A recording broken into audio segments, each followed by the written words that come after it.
Hello, everybody, and welcome to Bayou Bets, a Monday edition, March the 7th.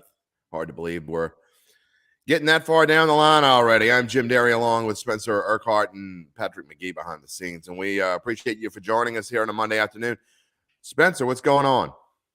Hey, Jim. Had a pretty good weekend. Betting wise, though, pretty rough. I'm not gonna lie. Took some lumps, but yeah, it's just just got to learn from that. I don't view L's as losses, view them as learning experiences. So it is learning for the future, collecting more data, and yeah, this college basketball is really about to be nice. So excited for Yeah, that coming up. I had a rough weekend as well. It's funny because we had a really, let's just say poor best bets week as far as our daily best bets go. We started off hot in March. We were good until Mardi Gras, and then I came back from vacation and boom, started losing right away. So that wasn't even my golf bets. I took it on the chin in golf this week, but we'll blame Uncle Big Nick for that. I'm sure he'll be on to have something to say about that along the way. Let's remind everybody that bet.noah.com, our official odds partner, is Caesars Sportsbook. And we don't have a graphic to show you because they're going to have a new promotion coming out beginning tomorrow. So we'll be all about that. Make sure to check with us at bet.noah.com, and we'll have that new promotion for you. But you can also check with Caesars Sportsbook as well. Again, the official odds partner of bet.noah.com. I want to lead off the show with kind of breaking news from just about a half an hour, 45 minutes ago. And the news reported on ESPN and then across the Associated Press that Atlanta Falcons wide receiver Calvin Ridley was suspended for all of the 2022 season for betting on football. I mean, look. Really? There are lots of things. Oh my God. There are lots of things you can and can't do in the world of sports. And number one, and everyone knows this, ask Pete Rose, is to bet on sports, especially your own sport. And now he says he only bet $1,500, but I think whether you bet $1, whether you bet $3,000, whether you bet $1 million, or whether you bet your Lamborghini, it doesn't make a difference. You cannot bet on football, Calvin Ridley. Yeah, if you play football, which he does, even when you're sitting not out next year, for, it doesn't. Yeah, not next year. Yeah, and it's crazy. He was doing it while he was sitting out for quote unquote mental health reasons. It's like, well, what you doing, man? You're supposed to be taking care of that, and you're out here just betting on your phone. Like it just, oh man, he's just making more and more of a fool of himself. His latest Twitter feed is just, man, it's embarrassing.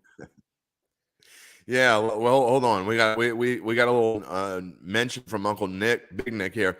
Supposedly, he bet $1,500. It cost him $11 million next year. That's the worst odds in history, and that's even worse than some of the odds that Uncle Big Nick bets on. I mean, come on, you're betting $1,500 to lose $11 million. Even I know not to do that. Right? Yeah, sports betting 101, rule number 1, do not bet $1,500 to lose $11 million. That's actually sports betting 1. Forget the 101. Yeah, right. We'll just say sports betting 1. I mean, sports betting common sense. I mean, let's just don't bet on football. But he had nothing better to do. Apparently, he was in betting $1,500. Apparently, it was going to make him feel better about not being with the Atlanta Falcons.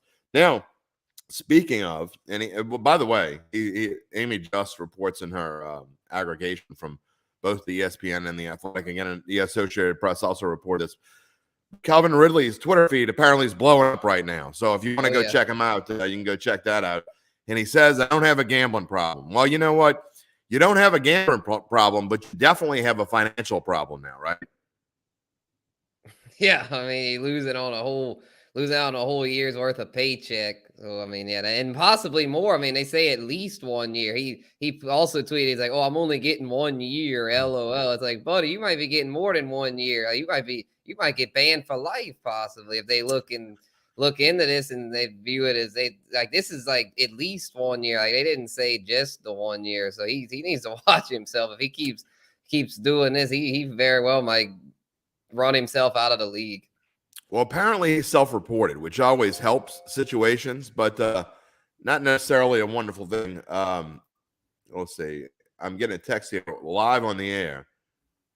Oh, It's Amy wondering and wanting to know when I'm going to be out of her store. I didn't even realize I was in her store. Okay, there you go. Live feeds for you. But again, I'm going to end with this. The NFL, you talk about how it could be longer. We'll never know how long it's going to be, right? They say it's going to be a year, but I mean, when all this dissemination comes down about figuring out who he bet on, how he bet on, he supposedly bet on the Falcons to win, involved them in parlays. But we've seen throughout sports history, and again, this is a different time. The NFL, Major League Baseball, we're all kind of joining forces with these gambling outfits, but at the same time, we can do it. It's what you and I do for a living. Players, whether they're on the field or not, I mean, there can be so many things misconstrued of inside information, and just because you bet on your team to win doesn't make it a good idea. And we go back to Pete Rose, and we see that he's still banned from baseball. That's because he never admitted it. Most of the main reason, but although I think it's time for him to be let out of the doghouse and be back into baseball, it just goes to show how times have changed. But no matter how much times have changed, you still have to wait. And I say this about players all the time. Wait until you're out of the game to do stupid things. You can bet as much as you want once you're out of the game. You can smoke marijuana as much as you want when you're out of the game. You can do steroids as much as you want out of the game. You can say as many stupid things on Twitter as you want once you're out of the game. But while you're in the game, use common sense. Yeah, it's just a lot of these guys, while they're in the game, though, it's just they have, more, they're relevant and have more of a platform. I mean, just look at AB. It's like they do all these antics just to get attention a lot of times. And Ridley's deal is like really bizarre because he's more of like a quiet type of guy, like on the field. Like he's not usually a big rah-rah personality like an AB or something like that. So I'm really surprised that all this is coming out. Maybe he parlayed Alabama and Atlanta. Who knows? I mean, that just goes to show. Now, while I'm on my soapbox, I want to go on. Rebecca, thank you for gambling is a horrible disease. Well, here's my question to you, Rebecca. If gambling is such a horrible disease, I mean, I appreciate the love and the fact that you come in to bet.nola.com. We love that. We'll take as many people with eyes on us as possible. But if it's such a horrible disease, why are you watching a bet.nola.com show? Spencer, do you ever have an answer for this when people come on and talk terribly about gambling, how it's going to kill, gambling is going to kill people, but yet gas prices are about to be $5 a gallon. That's okay. That's another statement. Another platform that's probably on political.nola.com that we'll leave to the pundits. But yeah, I don't want to go down that rabbit hole. Yeah, but I just think it's funny when people show us love by saying gambling is such a horrible disease. Yeah, let's take it as a compliment. I will say this: if it's a horrible disease, it's been pretty good for me the last few months. I will say that. So thank goodness for gambling. Let's move on and let's get into. We've talked enough about Calvin Ridley and the less than intelligent moves that he's made over the past few months. Let's talk about SEC basketball. And I found this weekend just completely enthralling. And you look at some of the results from the weekend, and we got LSU and Alabama. Number one, LSU with an overtime victory over Alabama, kind of the opposite, Spence, of what happened against Arkansas on Wednesday. You look at what happened. They kind of blew a lead and then let Arkansas win at the end, kind of choked it. They were not going to choke this one away at the PMAC and their regular season finale. When you know that every win is critical to whether you move up a spot in the NCAA tournament. I mean, even one spot, if you're from 7 to 6, to me makes a huge difference. Right. Yeah. And they're getting the 5 seed in the SEC tournament should maybe hopefully give them a better path to getting that, the higher seed. If they can advance far in the tournament, they could make their case as far as being a higher seed. So yeah, I'm thinking obviously that win was huge. It was a nail biter. I saw the end there to overtime. They kind of caught a break with an Alabama point guard. He was a freshman, out dribbled the shot clock, ran out of time, didn't even get the last shot off. So they called a break there. But yeah, they closed it. They got it done at the PMAC, big victory. So I'm thinking the Tigers they have a chance to advance, pretty far. They're definitely going to go dancing in March, or already in March. Next week's selection Sunday, their name will be called. It's just a matter of what kind of draw they can get in the bracket. Hopefully, they can get in a favorable region. No question. And speaking of NCAA tournament, which the selection Sunday is this weekend, we will have we will be talking about that all throughout the week here on .nola.com. So check back with us. We'll be talking about odds. We'll be talking about potential matchups. Either Zach Ewing or I will have our road to the Final Four. And in case you didn't know, Final Four is in New Orleans this year. So that will be exciting as well. And just a couple other notes before we turn the page on the upcoming SC tournament. If you look at the results from this past weekend, a couple things I thought interesting were you look at 3 under. I mean, even though LSU won, they failed to cover by a half a point. Look how close some of these spreads were. Tennessee wins by 4. Arkansas covers barely. Auburn, which that game was tight for a while, 82-71 over South Carolina, but South Carolina covers. Look at the only two. The other two, really, the only kind of surprise maybe was that Missouri was able to blow out Georgia by 10. But parity in the SEC and these lines makers have certainly got things right, Spence, when it comes to the Southeastern Conference.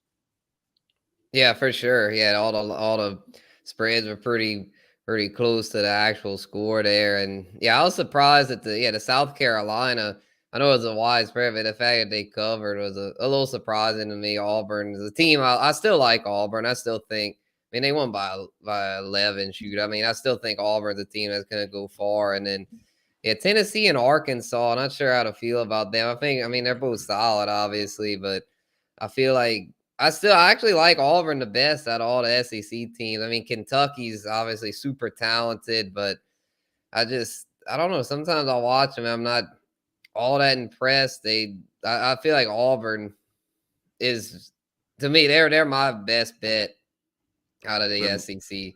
And we're going to get into those NCAA tournament odds in a minute, but I do want to look first, Patrick. I want to look at the SEC tournament schedule for this weekend. And, I'll say this weekend. It starts on Wednesday, and it starts with the lower seeds having to play against each other. Missouri and Ole Miss will play Wednesday, as well as Vanderbilt and Georgia. If you look, and obviously LSU is going to have, to me, they have to pair what they did against Alabama with at least 1, maybe 2 wins to move up to at least 6. And if they have a run to the semifinals or even somehow make it to the finals, I think they can move all the way up to 5. So it starts with the winner of the Missouri-Ole Miss game. And we already know that LSU, although they beat Missouri fairly handily, they struggled with Ole Miss. They lost to Ole Miss. And that's one of the reasons why they're kind of in the boat that they're in. That's the worst loss of the season, if you ask me. And so there's a good chance, Spencer, they're going to have Ole Miss on Thursday afternoon. For sure, yeah, and I think that they'll be able to handle them this time around. It's rare that if you lose to an inferior opponent, it's very rare that you lose to them again. So if anything, it might be good to get Ole Miss because they'll be able to make the corrections to correct the thing that they struggled against them the last time. And then the other 2 games I think that are the most interesting on this list are the ones you might expect. The 8-9 game, Texas A&M, Florida. Both of these teams, and actually I think Texas A&M is kind of on the bubble a little bit. Both of these teams may be on the bubble. So if you have to look and see, this may be a must-win game, and the winner of this game may get in, and then they're going to have to face Auburn. And the loser of this game is in deep trouble. Oh, yeah. Both of these are, just very fringe. If they can get hot, they could maybe get in. But the loser of that game probably won't be going dancing. No, and South Carolina and Mississippi State, they play on Thursday evening. To me, Mississippi State's not in. They're not going to be in the tournament unless they have a big run. But South Carolina has been hot, and they've got a chance to get themselves in the tournament, sort of like Kentucky did in the women's tournament. I don't think not that I don't think. I know no one, even people in Kentucky, didn't expect the Kentucky women to win their first SEC tournament, I think, since 1982 in women's basketball. They did it on a three-pointer with 4 seconds left to beat number 1 South Carolina. It only had 1 loss all year. It really was. And so South Carolina is picking up steam, and although they lost this weekend, that's a team that I think people need to watch out for as we go along in the tournament. It's not a team that anyone's going to want to play, and I find them to be if they can beat Mississippi State, they can give the rest of the SEC more than they bargained for, I think. Yeah, it could. It could be interesting there if they get, which they probably will get past Mississippi State. So yeah, it could maybe make it interesting. That's the thing with these conference tournaments. You never know. Sometimes a Cinderella team can get hot, and I mean, look at my UL Raging Cajuns, number 8 seed in the Sun Belt tournament and playing in the championship tonight. So there's with these crapshoot formats they've got, you just never know. Yeah, there's always a few surprises in teams that aren't supposed to make the tournament that end up making it. Speaking of the NCAA tournament, again, Selection Sunday is coming up this week, and we're going to have all sorts of things while Zach Ewing tropes across Europe. We'll be working our keisters off to make sure that you can have everything that you need here at bet.nolo.com. And the NCAA tournament, the odds, they really haven't changed all that much. The only thing that, to me, if you look at it, Kentucky's moved up slightly, but so is Arizona. So I think Arizona was at 750 the last time we looked. Kentucky was at 800. So now Kentucky and Arizona both at 700. As we get closer to Selection Sunday, you're going to see these odds drop down a little bit, all of them. And I mean, I don't think you're going to see any of these odds go up. So if you like any of these teams, now's the time to bet them, because you're not going to get any better odds than you're getting now. And we talked about it. You think Auburn's a great bargain. I do as well. I don't know that 12-1 is a great bargain, though. If you look at this list, I probably like them and Duke the most. I'm not laying 3 3/4 to 1 on Gonzaga. It's not worth it. I don't see, if they played the tournament 4 times or maybe let's say 8 times, I don't think Gonzaga wins it twice. I just don't. Not with the field that we have. There are so many equally talented teams. I think Kansas might be a bargain at 15-1. If they get a 2 seed, they could be in a great spot. And the LSU men, I mean, you look at them, and although 100-1 seems like a whole lot, and it is, I mean, you never know. This team can make a run, and if they get to the Final Four, if they get the right bracket and get to the Final Four, they could make themselves a run. And I think at 100-1, it's worth $10. Yeah, I think so too. Yeah, I didn't. Yeah, man, that's surprising that it got to.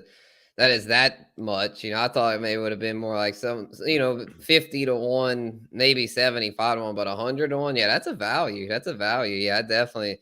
Actually, I might go after the show, go throw $10 on that. There you go. That's not, again, none of these numbers are going to go down.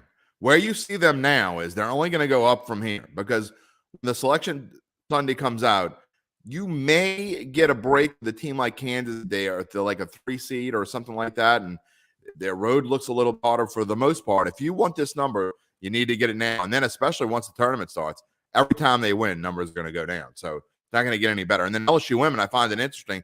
They lost to Kentucky in their opening SEC tournament game. Their odds were from 40-1 to 60-1.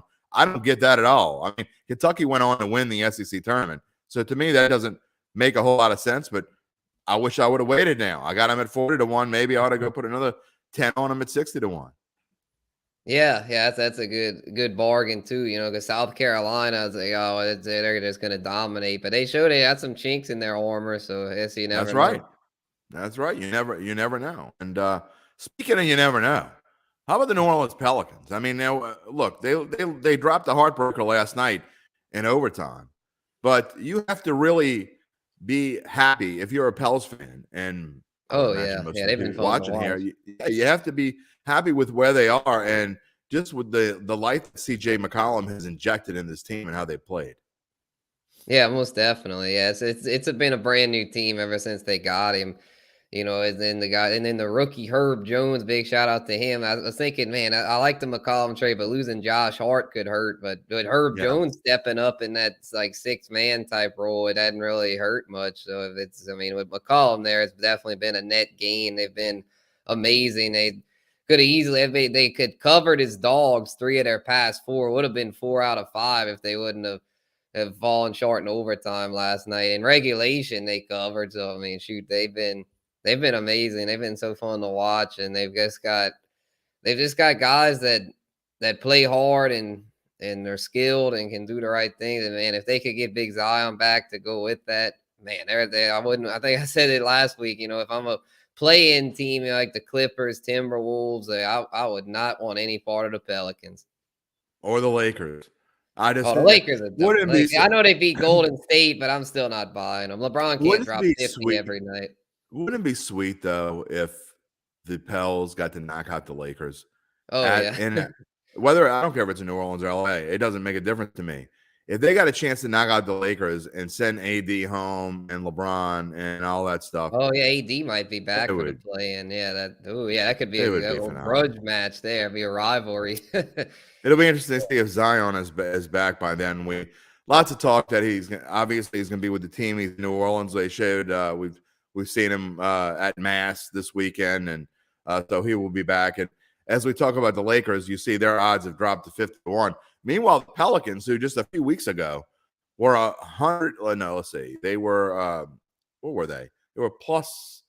They were plus 500 to 1 or 1,000 to 1. Yeah, they were 1,000 to 1 because they're down 250 to 1. And to me, if you I mean, people have noticed, and I know I have a couple friends who have told me they put a couple bucks on the Pelicans. I told them I wish they would have just booked that with me. I mean, I would have been glad to take their $20 for free. But anyway, I mean, maybe it is a little bargain. Who knows? I mean, we've seen miracles happen in sports before. This would be a true miracle. But if you look at this list, is there anything that stands out to you before? I can tell you what stands out to me in a negative way. I just don't understand why the Nets are still plus 600. I know that they're better now and they're starting to get their stuff together and KD's back and Kyrie's going to play more and the restrictions are going away, but I still think that team's a mess.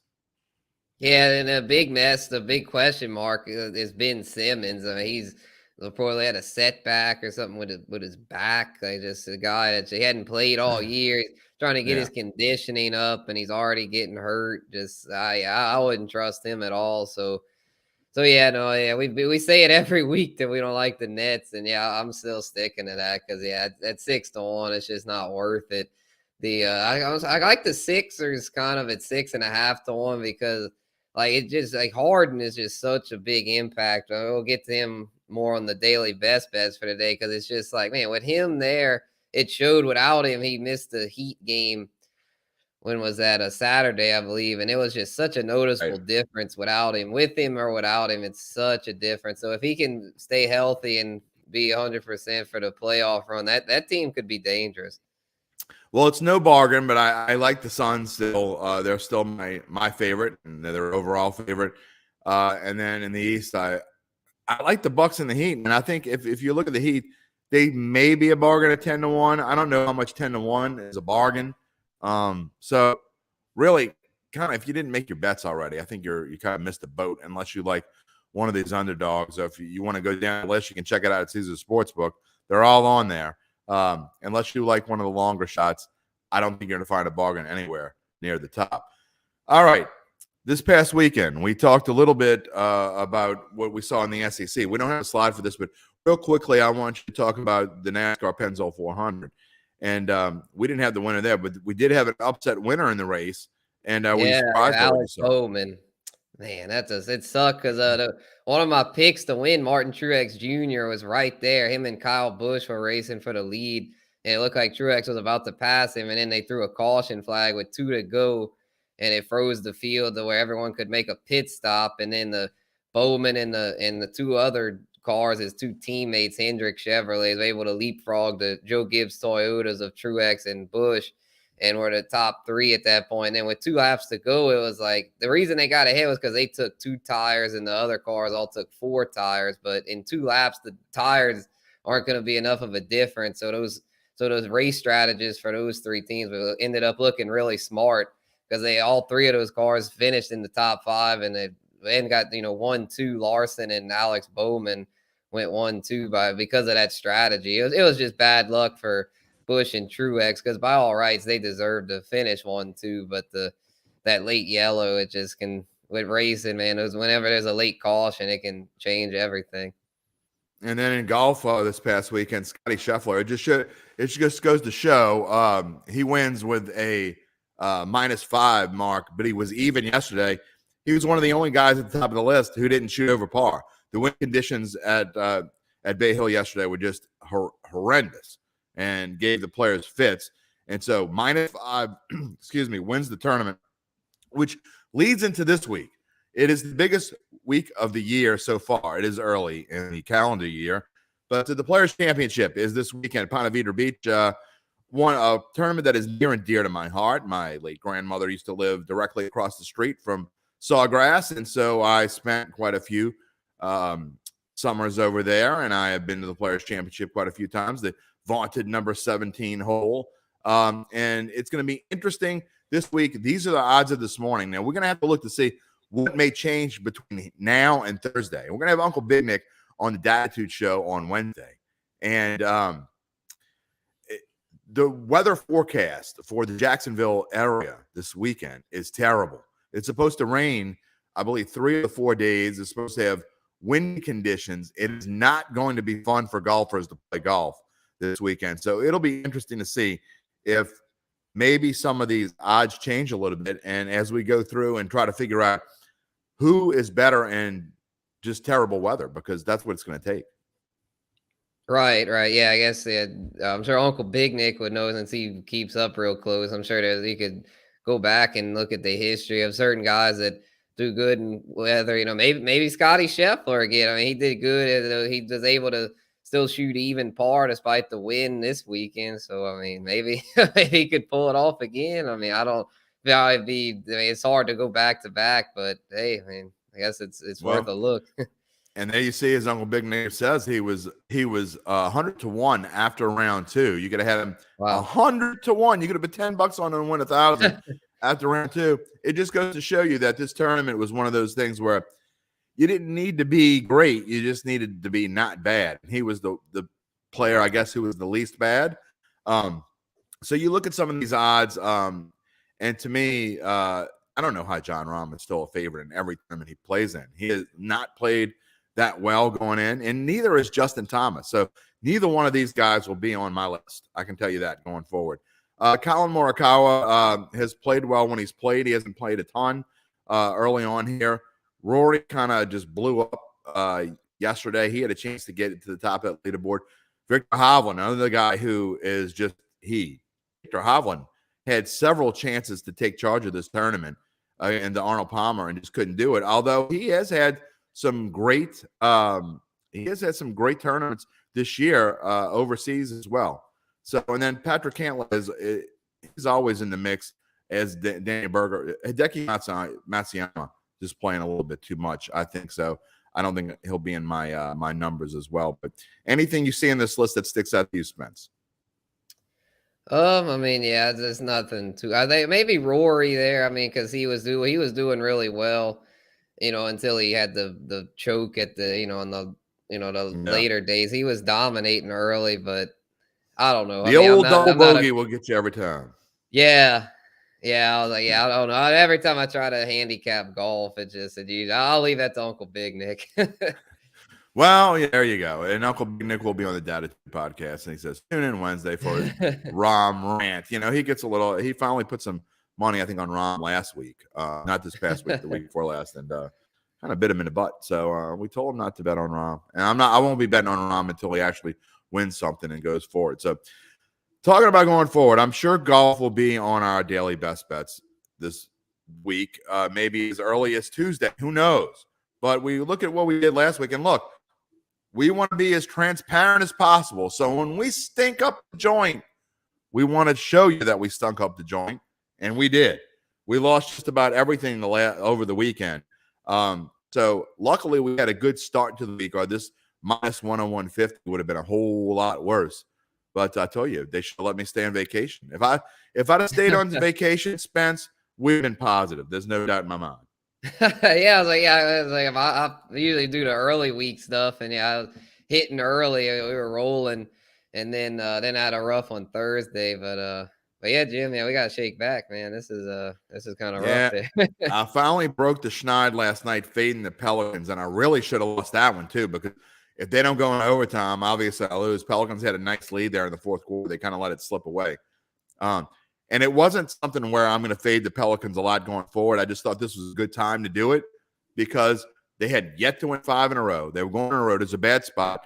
The Nuggets needed to win as well. They're in a battle now, so that they want to stay out of that play-in game. And so, I just thought it was a bad spot for the Pels. We'll see what they're made of. They get the Grizzlies on tomorrow night, and I'm looking forward to that one. I have not yet seen a line for that, but I'm guessing it's going to be Grizz by about 5 or 6. There may be some value in the Pelicans in that one. Right, yeah, the Pels will be dogs yet again. They covered as dogs. Well, 3 of the past 4 prior to the Nuggets game would have been 4 out of 5. So they know how to get it done as dogs. When they're kind of when their backs are against the wall on paper, but they're a team that when you look at them, they exceed expectations night in and night out. I know it's tough to keep that going. A lot of times the team will kind of run out of gas, which they did in overtime against Denver. But yeah, I think it's Memphis. I mean, that'll be a big game. I know, and I'm a Ja Morant fan too. Like, I mean, everyone. Well, I just feel like he's an awesome story, but it's just like, I mean, at some point that Magic's going to run out to some degree, which it did actually against the Rockets on Saturday, and it aggravated me. Like, I don't bet on Memphis much usually, but a few times I bet a Ja Morant over one a few weeks ago. It didn't hit. Then Saturday night, I bet them to cover against the Rockets, and they did, and they ended up losing the game. So it's man, I guess Memphis people that don't bet, Spencer, don't bet on us. You're a curse.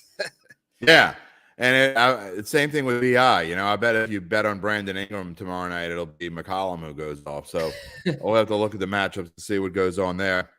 Well, that's set to wrap up the show. Patrick embarrassed us long enough by leaving that daily best bets graphic on there for about 3 minutes. We appreciate you showing the loss thing. But let's move on. It's a new week. What are you thinking? What are your final thoughts for the week coming up? Yeah. Oh, yeah, because we got the we got the today's. We got the I'll say we got today's best bets. There you go. For y'all here, and my top play for today is the Hawks over the Pistons there at -7.5 for the spread for the Hawks, and then -110. The typical line for a game. But anyway, the Hawks, I like them here because the Pistons are a team. It's kind of like the way you faded the Pels last night, Jim. I'm fading the Pistons tonight because they're a young team they've been on a good run lately with Cade Cunningham, but I just see that coming to an end tonight, even though they're at home, because the Hawks are a team that every game from here on out is a must win almost because they're on the bubble.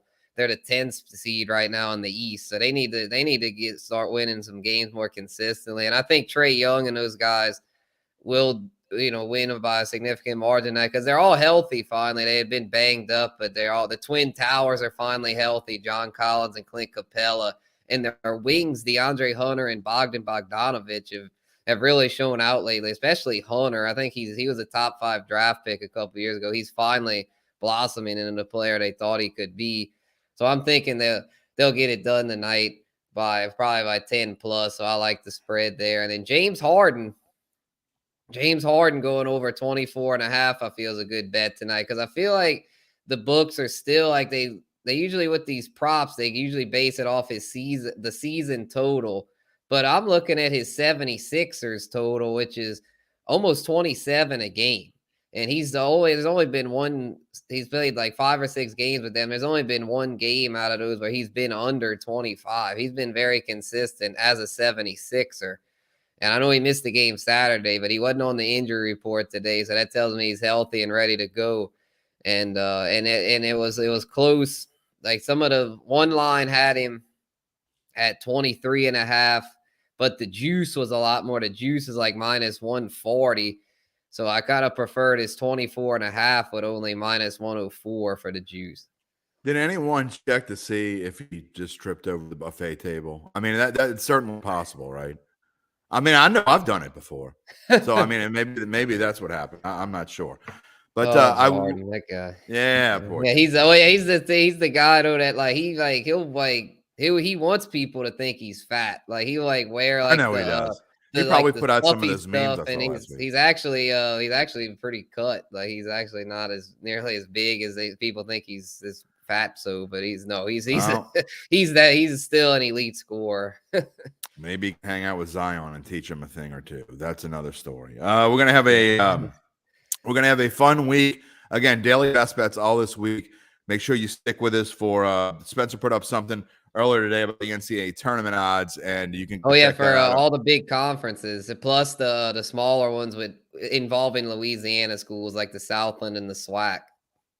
Okay, well we have all that up on bet.nola.com, and then again, we have shows for you all week long. Tomorrow's the only day we don't have any kind of show. Wednesday and Friday with Attitude. Again, we'll be talking about mostly LSU. We're going to be looking ahead to golf and pick Uncle Nick, Big Nick's brain on the Players Championship, which is coming up on Thursday. So it is a special Wednesday edition, mostly because we didn't have a Friday show because of things that were out of our control.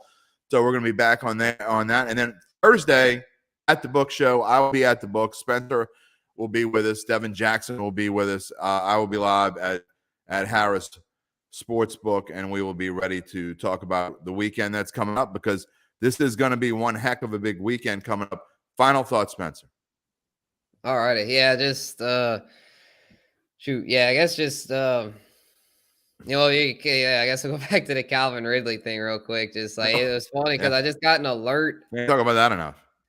I got an alert about it. It won't be no more bashing him. We've criticized him enough. It's about the fact that teams almost traded for him prior to this. Like he was about, he was done with the Falcons. So the Falcons were like, all right, well, look, the trade, you only had 1 year left on his contract. And it's crazy to think that if a team would have traded for him, I wonder what would have happened with all this. Like if let's just say they'd have given up like a first and a second to the Falcons, like, man, that would have been a hairy situation. I don't know what would have happened there. Would they want the trade to be voided, or if they would already gone through? Like, and then with the new league year, the league year hadn't started yet. So I don't know. That would have been a total mess. Ridley is only the 5th player in NFL history to be suspended for gambling, joining Alex Karras and Paul Hornung back in '63, Art Schlichter in 1983, and Josh Shaw in 2020. So it goes to show you how a short list. Players, for the most part, no, I'm not supposed to be betting on football or sports, really, for that matter. And it leaves now the Falcons. I'm sure we all feel sorry for them. They are left with just one receiver on their roster at the moment that is under contract. So we'll see how that goes going forward, and we will be talking about that a lot more. Spencer, I will see you on Thursday. I want to thank Patrick McGee behind the scenes, running things and putting up all the graphics for us. I am Jim Derry. This has been Bayou Bets. We will see you the rest of this week, Wednesday on Attitude, Thursday on At Book. So long, everybody.